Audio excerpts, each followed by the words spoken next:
Hey folks, how's it going? I'm the new guy, RK. I'm just going to talk about movies, things I've seen recently, things I like. A little bit about myself, my favorite movie, top three. First would be Parasite by Bong JoonHo, released in 2019. No, yeah, I like that movie. Yeah. Shawshank Redemption, and then Ferris Bueller's Day Off. Kind of my favorite genre to watch. I like action drama. Probably more so I'd like early 2000s comedies from like 2000 to 2007. You know, the raunchy bad jokes you can't get away with now. Stuff like that, you know. I'm a cinephile. I love movies. Once this whole pandemic is over with and movies are at their full capacity, releasing new stuff every week, I'm looking forward to going back and doing that stuff, watching movies every week, maybe every night. That's what I aim for. Usually 2-3 times a week, come home from work, do my night routine, then lay down, watch a movie before bed. Try to watch something new. Sometimes I watch old ones that I haven't seen before. What did I watch last night? The Departed. Great movie. Martin Scorsese, chef's kiss. It's just such a good movie, if anyone's seen it. I mean, you got Leo DiCaprio, Matt Damon, Wahlberg. Everyone that's in that movie is just phenomenal. It's great. Classic mobster movie. It was a good plot twist, you know. Just like Scorsese's Shutter Island, you don't see the plot twist coming. You just think, oh, this is a cool movie. How's it going to end? Oh, didn't see that coming. So you like mystery movies?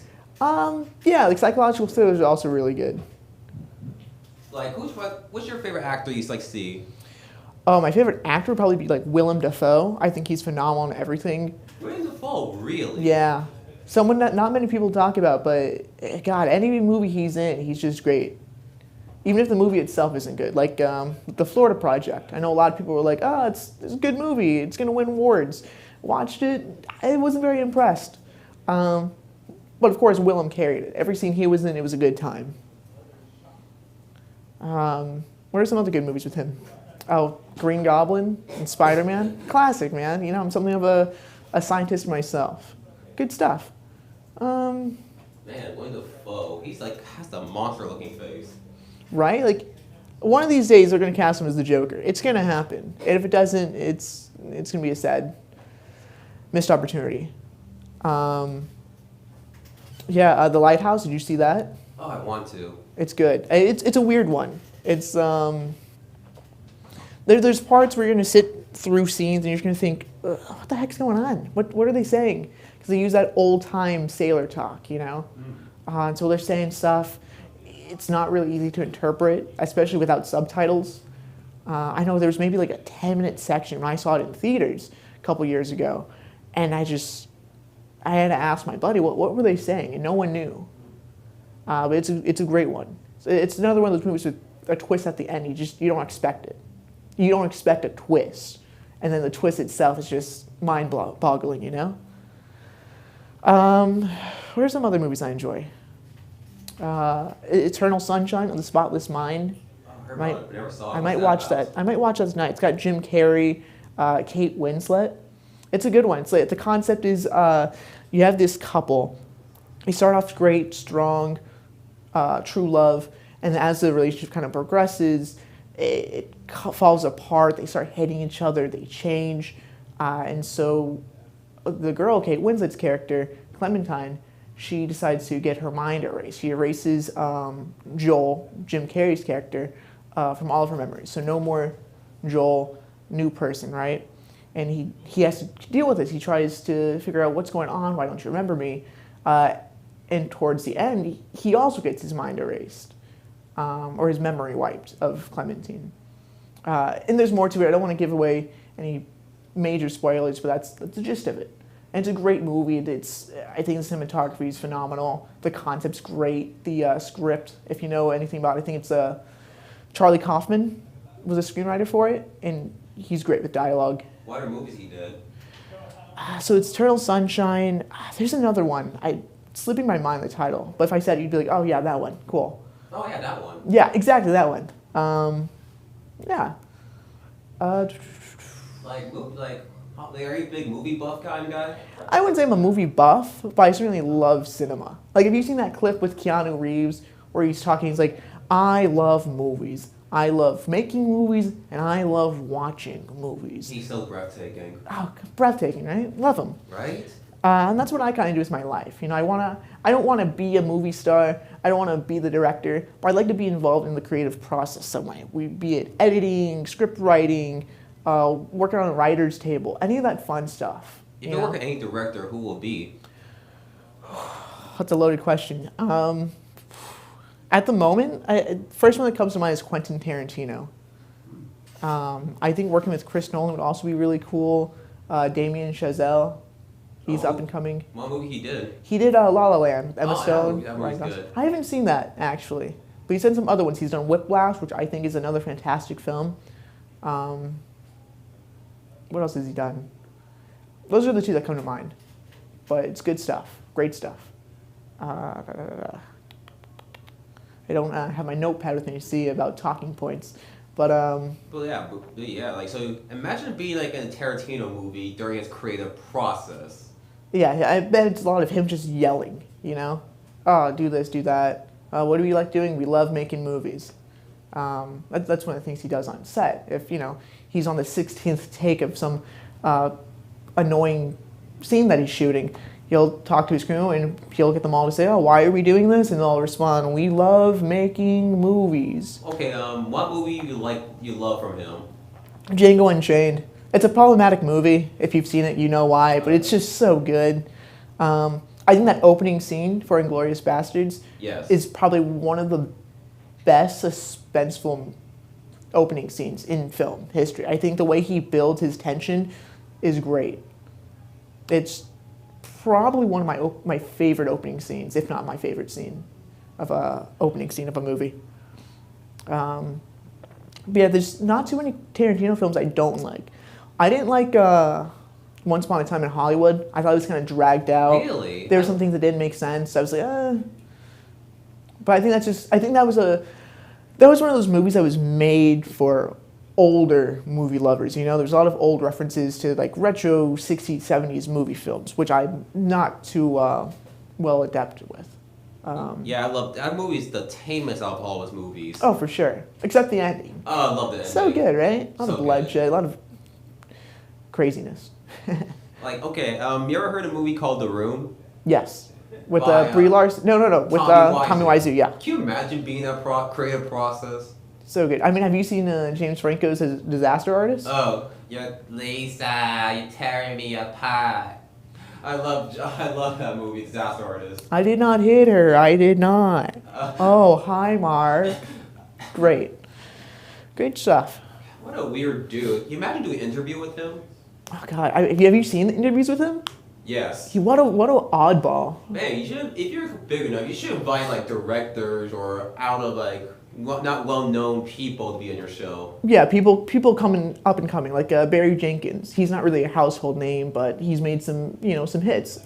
Moonlight. Have you seen that? I want to. It's a good one. I feel like it's an Oscar-baiting movie also. Yes and no. Like it's a great movie, but it was overhyped. You know, like you know how you hear about some of these movies, like, oh, it's so good, it's gonna win Oscars, and then you watch it and you think, it was good, but the other movie should have won, right? Yeah. Like The Green Book, that came out 2018, I think. It was funny. I never heard of Green Book until it came out on the Oscars. Yeah. And then that's how I heard. And a lot of movies are like that. Like no one really saw Parasite in its initial running. I did, yeah. But then it came out and everyone's like, oh, it's really good, it's great, and that's such a good movie. I know. Back when I was still taking film classes at FAU.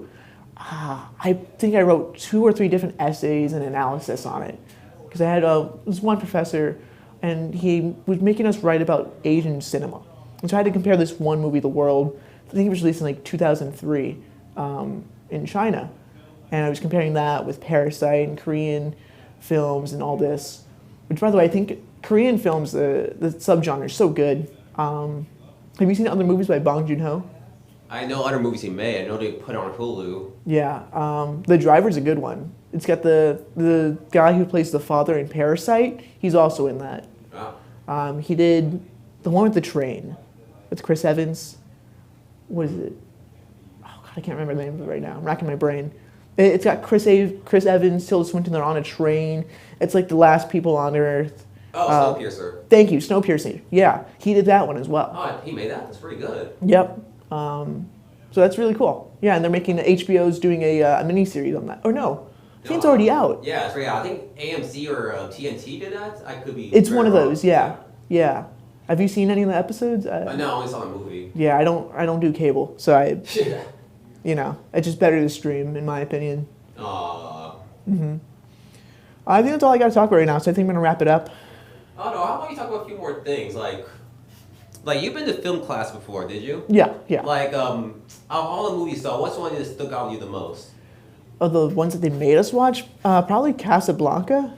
Really? Yeah, I'd never seen it before that point. It was one of those movies, like Citizen Kane, where everyone talks about it being one of the best movies ever.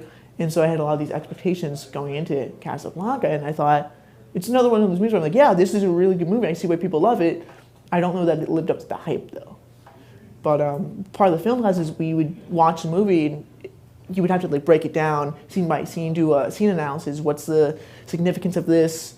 What's the significance of the movie from when it was released, right? So that was a World War II film. It was released around that time, and they used it actually for boost morale of soldiers. Little known fact. It was cool. There's all these different hidden themes and meanings in it. Okay. In your film class, you ever seen a French movie? Yes, a couple. Which one? Breathless. No. It's about a cool guy who's kind of a very mean boyfriend to this one girl, and smokes a lot. No, doesn't. I don't think I've ever even heard of it. No, Breathless. No, it's a classic. I think the one that we watched was Cleo from 9 to 5. It's one of those weird movies, black and white. You watch it the first time, you can't really make heads or tails of it. You watch it the second time, you think, all right, that makes some sense. Again, it's one of those. A lot of the film classes show you movies that they're kind of odd, and you have to kind of talk about it before it makes sense. Oh, okay. There's a lot of those. Let's see. Have you seen the movie Pleasantville? No. No, it's with Tom McGuire. It's about him and his sister went to this black and white TV world, and they kind of messed up by showing them how real life's like by showing them color. Oh, that's interesting. Yeah, it's pretty good. The thing it sounds like that concept from The Giver, where everything's black and white until he starts perceiving color. Kind of like that. Okay, that's except cool. the book was better than the movie. Of course. Yeah. They butchered. Didn't they make a sequel too? Did I think they? there's 2 or 3 other books in that series. Wait, in the movie or in the book you mean? In the book. I think it goes like The Giver, The Taker, The Receiver, The Wide End. I don't know. It's one of those. It'd be hilarious in your windows. The Giver, The Taker, The Receiver. The Touchdown. Starring Sandra Bullock. Right? Man, Sandra Bullock. I wonder how she's doing right now. Right? Isn't she still acting? Is she? I thought Yes. she's in something coming up. No, yes. No, maybe. I Yes, mean, no, maybe Julie's so. still making movies, why not her? Yeah, it's true. Jennifer Aniston still acting. Well, yeah, any actor that stuck by you love the most? That's been around for a while. Yeah, alive or dead. Leo DiCaprio. I think anything he's in, he's good. He's got 2 movies coming up. One with Scorsese. I think it's like a neo-noir crime movie. I love neo-noir movies. Right? In the crime movies with the... Okay, have you seen the movie Drive, Ryan Gosling? No, I need to watch it. I know it's on Netflix. Oh, definitely good. Ryan Gosling's one of those actors where I'll see his name in something, and I'm either, depending on the description, I'll be like, oh, that's really cool, let me watch it, or I'm steered away from it. Yeah. The Nice Guys, 2016 with Russell seen that Crowe. movie. That's a good one. That was surprisingly good. It's one of those movies where after watching it, I was like, why don't more people talk about this? It's I don't know, there's good movies that have been overshadowed by other movies. Exactly, yeah. That's I'm having a hard time understanding how Avatar is the most popular, made more money in the world. It's an okay movie. It was one of those movies where I hadn't seen it until maybe last year. Whenever Disney Plus launched, that was one of the first movies I watched on it. I think originally it came out, 2008? 2009. So you figure I watched it 10 years after it debuted. It's a good movie. I don't understand why it's the highest grossing film of all time. It's it's visually amazing, but story's Yeah, it's not bad. There's definitely worse movies, but it's one of those where it's you could have done better, you know? So I'm interested to see what they do with the sequels. I think they already signed a contract where they're going to release 3 more. Yeah, which I'm sure no one asked, but okay. Do you know who's directing it? James Cameron. Oh, okay. Well, who else? James Cameron himself. Yeah, that's like the only movies he's directed in the last several years, right? I'm sure he did more. Question. Yeah. It's like James Cameron. Like I used to respect him a lot back in his early days, and Steve Spielberg too. Like, what do you think about Steven Spielberg? He's another one of those people I think he's overhyped. I don't Spielberg. No, I'm thinking of Alfred Hitchcock. I'm sorry. I've seen of Rear Window. Or like, have you seen Rear Window? Yes. It's one of those old. Yeah, it's a good movie. No, I don't even think it's a good movie. I think it's all right. I just love his his silhouette intros. He has really good shots and like there's he has his own what do you call it, technique, I guess. Yeah. That's good. And in all of his movies, that's great. But I don't find his movies to be all that, you know? I understand. Spielberg is different. I think Spielberg's really good. There's a lot of Spielberg movies I want to watch that I haven't seen. The last one he released, I forget what it's called, but it had Tom Cruise and Nicole Kidman. I think I in know it. what you're talking about, but I don't remember the name either. Yeah, it was released in like '99 or something. That's when I want to watch. E.T. I haven't seen in a while. I'm sure it still holds up. It's okay. I never know why. I never connect with E.T. Right. What other Spielberg movies are there? Throw some out at me. Wait, I got another one in my head.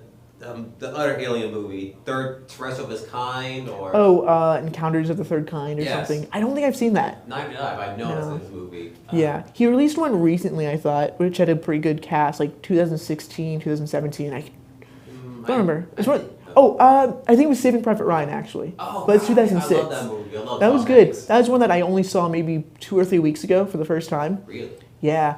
Because, it's one of those movies that everyone talks about. Oh, you haven't seen Saving Private Ryan? You have to watch it. It's so good. And it is. I think that's one of those movies that kind of held up to the hype. I love Tom Hanks. Tom Hanks is great at everything. Matt Damon for me. If it's got, well, that's not true. There are some movies with Matt Damon that just blow, you know? I can never say anything good or bad about him. He's like there. He's a great actor, but he chooses to be in some of these movies that just, they suck cheeks, you know? It could have been worse. I mean, Nicolas Cage. Oh, God. Nicolas Cage. Let's not talk about that. That's a whole other It's like a topic. love-hate relationship with him. You can make a whole curriculum about him. He's a meme. Yeah. But Matt Damon, there's a movie, I think it's on Hulu now, Smallville, or something like that. Really? A show? Or Downsized. No, it's a movie with Matt Damon. It's the concept is that he wants to get away from his boring 9-to-5 job. He's like a 30-year-old dude, or however old Matt Damon is, and he decides, you know what, I don't want to do this. There's a new promotion going on where they shrink people and they put them in these little communities. And the concept's really fascinating. So I thought, this sounds cool. Let me watch this. It's boring. There's a lot of things that it drags out. It's just not a good movie, you know? Mm. Like, I don't think I'm ever going to watch it again. Like, do you blank out most of the part, or just like... Yeah. There's only maybe like 3 scenes I can vividly remember. One of them's super racist. And that's why I remember it, because you just think, wow, this is really bad. How'd they get away with this? Man, like, movies that blanks out, like... It's like, it's worse than a bad movie. I feel like movies that bore you is worse than movies, like, you don't like. Yeah, for sure. So the movies where, like, you pull out your phone and you start scrolling through Instagram, that's bad. That's a sign of a bad movie. Yeah. And usually if I catch myself on my phone during a movie, I'm just like, all right, I'm just put something else on. I think with bad movies, you kind of enjoy it, like, in an ironic way. Mm-hmm. Like, Yeah. you just hate it, but you can't help make fun of it and laugh at it. I like the movies that are so bad that they're good. Yeah, exactly. Like, that's why I like those 2000s, the 2000s movies. They're bad. Like, one of my favorite movies, I love watching it. I watch it all the time. It's called Waiting. I know, right. Yeah, right. Okay, you've seen it. Have you seen it? Yeah. Okay, awesome. So, like, it's not a good movie, but it's great. It's not a bad movie either. It's just like, it's like an enjoy movie on a nice... Exactly. day. Yeah, it's not something that's going to win awards, but, like, it's a good watch, you know? You laugh a lot. Because, again, it's one of those movies where they say so many things you can't say now because of political correctness, and overall it's just, the 2000s were a different time. You could say things about different groups without it being, offensive. Yeah, exactly. I just like movies like that. Yeah, like, that's why some movies exist back then will not survive now. Uh-huh. Yeah, like, Harold and Kumar, I feel like, will it survive if it came out this time of year? I don't know. Call me crazy, I've never seen a Harold and Kumar movie before. Oh, yeah, watch is hilarious. I will. I'll check it out. Would you? Yeah. Maybe. Is it on Hulu, Netflix? Netflix, I think. I'll check it out tonight. Netflix or Hulu. Try both of them. I'll check it out tonight for sure. Oh man. All right. Well, I'm gonna wrap it up. Yeah, that'd be Okay. good. Perfect. Cool. Thank you so much, and I'll see you next time.